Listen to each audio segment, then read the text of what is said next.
Frères et sœurs, bien-aimés, après le prophète Baruch, dimanche dernier, c'est au tour de Sophonie, lui aussi au 7e siècle avant le Seigneur Jésus, de nous faire entendre des oracles fabuleux. Poussent des cris de joie. Tiens, on va essayer. Poussent des cris de joie. Au Vélodrome, ils font mieux que vous, et au Stade Mayol, n'en parlons pas. Alors, je recommence. Poussent des cris de joie. Éclate en ovation Israël.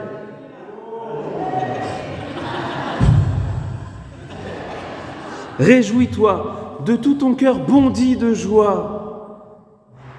Le Seigneur, ton Dieu, est en toi. Il te renouvellera par son amour, il exultera pour toi et se réjouira comme au jour de fête. Frères et sœurs, qui d'autre que les prophètes de Dieu nous parlent comme ça? Personne ne dit jamais ce genre de choses, car nul autre que le Seigneur n'a un motif de réjouissance comparable à celui qu'il nous offre, et ce motif, c'est lui-même. Lui-même qui vient, lui-même avec tout son amour puissant, sauveur. Son amour puissant, sauveur. Le Seigneur, ton Dieu, est en toi. C'est lui, le héros, qui apporte le salut. C'est presque déjà un chant de Noël. C'est l'annonce de Jésus tout proche, et Jésus, c'est Dieu qui nous rend heureux. Dieu rend heureux. Amen. En entendant ces paroles de Sophonie, je pensais à Marie, la jeune Vierge Marie que l'archange Gabriel salua avec des mots très proches de ceux employés par Sophonie. « Réjouis-toi ! Comblé de grâce, le Seigneur est avec toi. » C'est là un condensé des prophéties messianiques, comme un abrégé du texte de Sophonie, et c'est pourquoi l'évangile de l'Annonciation précise qu'à cette parole de l'ange, Marie fut toute bouleversée. Parce que c'est tout Sophonie, entre autres, qui lui revient en tête. C'est cet oracle fabuleux que l'on entend aujourd'hui qui remplit tout son cœur. Marie se découvre subitement, comme étant celle par qui la prophétie s'accomplit, la mère du Messie. Et si quelqu'un peut éclater de joie, alors c'est bien elle. Saint Luc précise que Marie, bouleversée, se demandait ce que signifiait cette salutation. Alors là, il ne faut pas se méprendre. Ça n'est pas parce qu'elle ne sait pas la portée, elle ne saisit pas la portée du message. Elle connaît très bien le texte sacré, bien sûr. Mais c'est parce qu'elle est si humble, qu'elle est stupéfaite, que Dieu ait ainsi choisi une petite aussi petite qu'elle, l'humble servante du Seigneur, comme elle se définit elle-même. Disons que la Vierge s'émerveille. Elle est si petite à ses propres yeux qu'elle comprend que si Dieu l'a choisie, elle, c'est que lui est encore plus grand, plus humble, plus aimant que ce qu'elle avait cru jusqu'alors. Et Marie grandit comme ça, grandira comme ça dans la foi tout au long de sa vie. Notez que Marie n'avait aucune idée de l'être d'exception qu'elle est. Elle n'en avait aucune idée, ne serait-ce que parce qu'elle ne pensait pas à elle.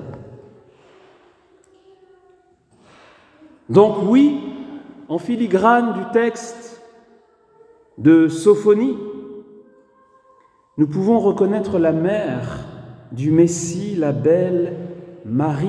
L'Évangile aujourd'hui n'en parle pas, mais l'oracle de Sophonie, si. L'Annonciation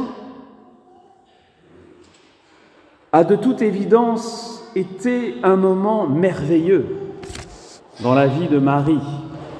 Vous pensez bien que la visite d'un envoyé céleste et ces paroles de feu qui lui adressent le commencement de la maternité divine, c'est extraordinaire et nous n'avons pas les mots. Pourtant, immédiatement après le consentement de Marie,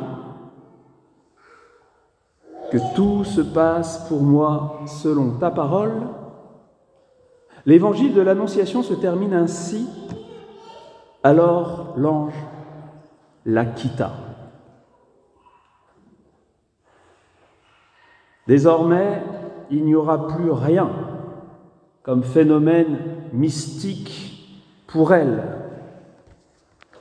Et le Saint-Père François écrit à son sujet que Jésus lui-même veut que Marie soit l'exemple de l'âme qui le cherche avec une foi dépouillée. Marie a été la première à vivre la petite voix dont je vous parlais la semaine dernière, dans la foi pure et l'humilité. Le pape cite alors une poésie de sainte Thérèse de Lisieux. « Je sais qu'à Nazareth, mère pleine de grâce, tu vis très pauvrement, ne voulant rien de plus. Point de ravissement, de miracle, d'extase, n'embellissent ta vie, ô reine des élus. Le nombre des petits est bien grand sur la terre, ils peuvent, sans trembler vers toi, lever les yeux. C'est par la voie commune, incomparable mère, qu'il te plaît de marcher pour les guider aux cieux. » Quelle profondeur! Et c'est un chemin tout simple, donc, dans la foi qui ne ressent pas grand-chose, si ce n'est peut-être ce tressaillement de la foi dont parlait aussi le pape lors de la messe au Vélodrome. Remarquez que saint Jean-Baptiste, qui mène une vie extraordinaire, préconise des choses très banales. Un chemin tout simple. Celui qui a des vêtements qu'il partage avec celui qui n'en a pas. N'exigez rien de plus que ce qui vous est fixé. Ne faites violence à personne. Donc le partage, l'honnêteté, la non-violence, et avec tout ça, tisser modestement dans l'ombre l'étoffe de la sainteté. Pourquoi est-ce que je vous dis tout ça? Eh bien, c'est surtout pour prévenir, avertir même, les nouveaux convertis, les recommençants qui sont si nombreux dans notre paroisse, et toutes celles et ceux qui se sont récemment engagés plus résolument dans la vie spirituelle, dans la pratique des sacrements et la prière. Les débuts, voyez-vous, sont faits de moments extraordinaires, parfois très intenses. On peut vivre intérieurement des choses très très fortes, l'émotion est à son comble, on est très généreux dans notre démarche, dans la prière, très fervent, comme si l'on avait des ailes, on vole. Carrément. Et puis un jour, l'ange se retire, ou commence à se retirer. En fait, Dieu ne se retire pas, bien sûr, Dieu nous aime. Et dans l'âme qui reçoit le saint baptême qu'annonce saint Jean-Baptiste, La Sainte Trinité elle-même vient demeurer, Dieu en nous et nous en lui. Dieu ne se retire pas, il nous aime, mais on ne le sent plus. Ou on le perçoit moins.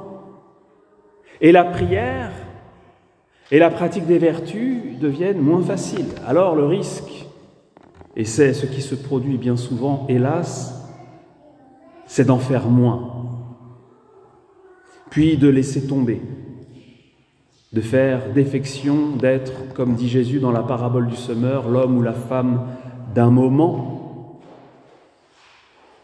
parce qu'on y trouve peut-être moins de satisfaction immédiate, par le déluge de grâce, les larmes de joie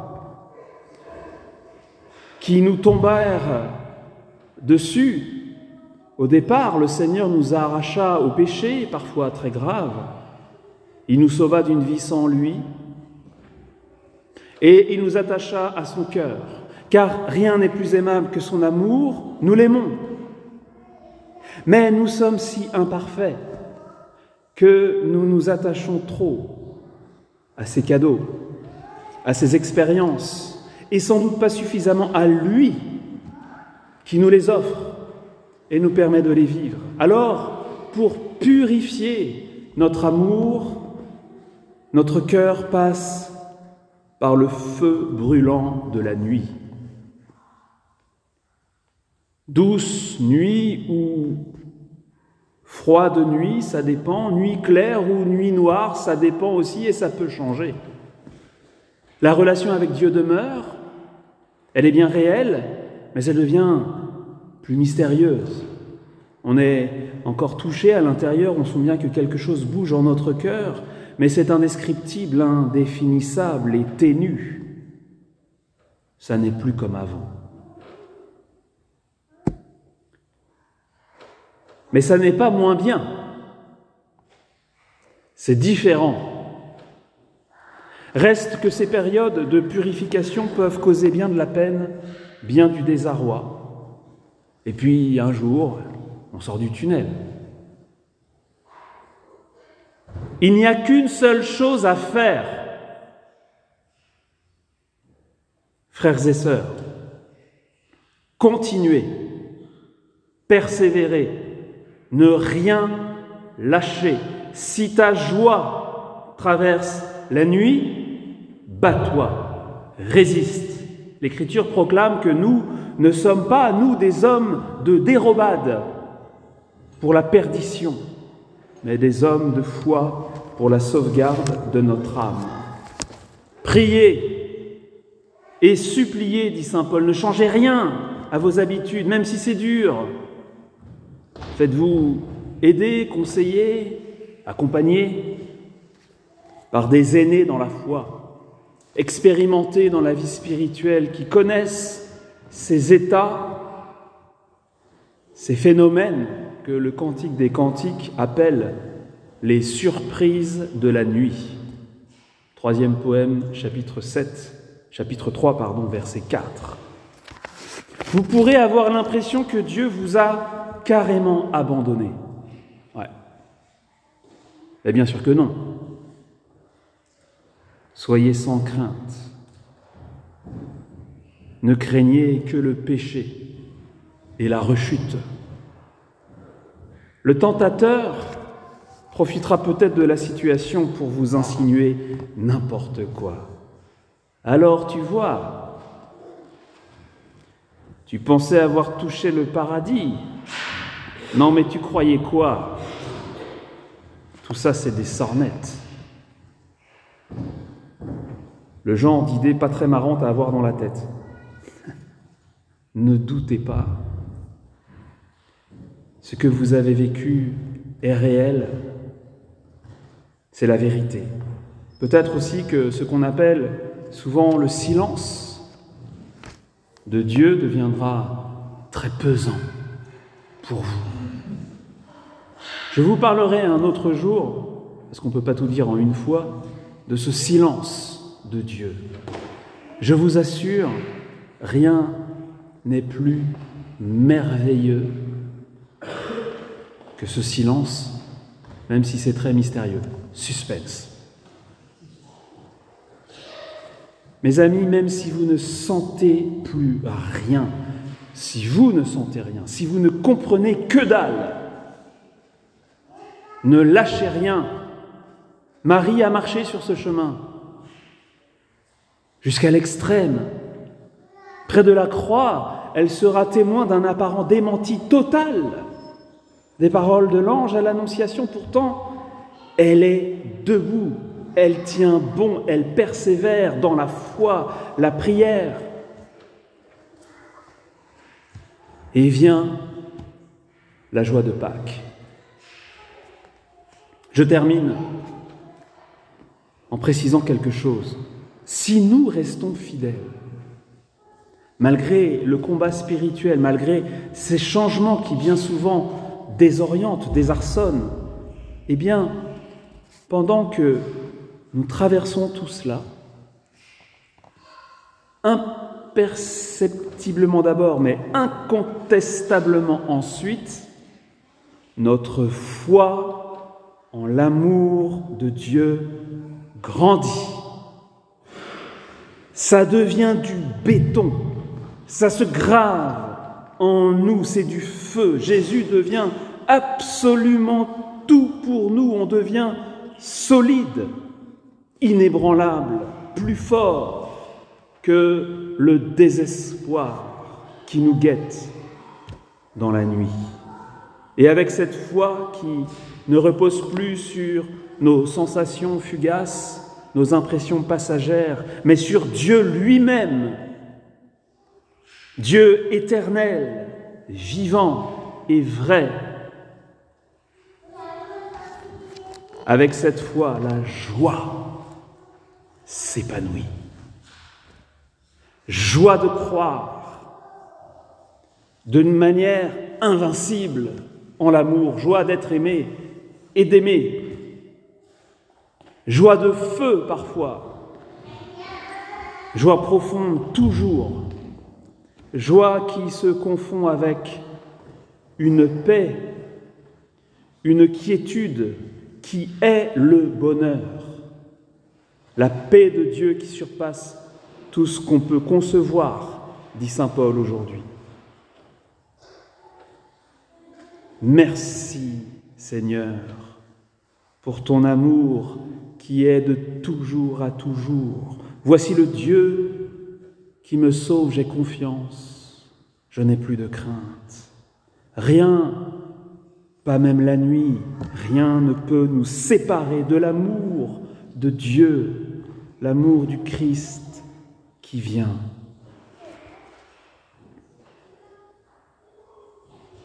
Prenons quelques instants pour prier pour ces nouveaux convertis, ces recommençants, ces nouveaux engagés, celles et ceux qui sont devenus ou redevenus chrétiens ces derniers mois. Ce sont les enfants de la paroisse, la prunelle des yeux de l'Église. C'est toute notre communauté ensemble qui les a engendrés. En eux, le mystère de Noël s'est accompli.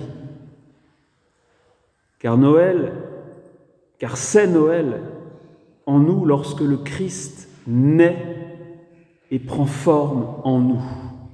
Confions tous ces frères et sœurs fragiles à l'amour incommensurable de Marie. Je vous salue Marie, pleine de grâce, le Seigneur est avec vous.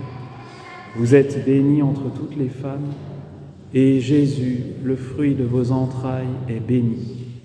Sainte Marie, Mère de Dieu, priez pour nous, pauvres pécheurs, maintenant et à l'heure de notre mort.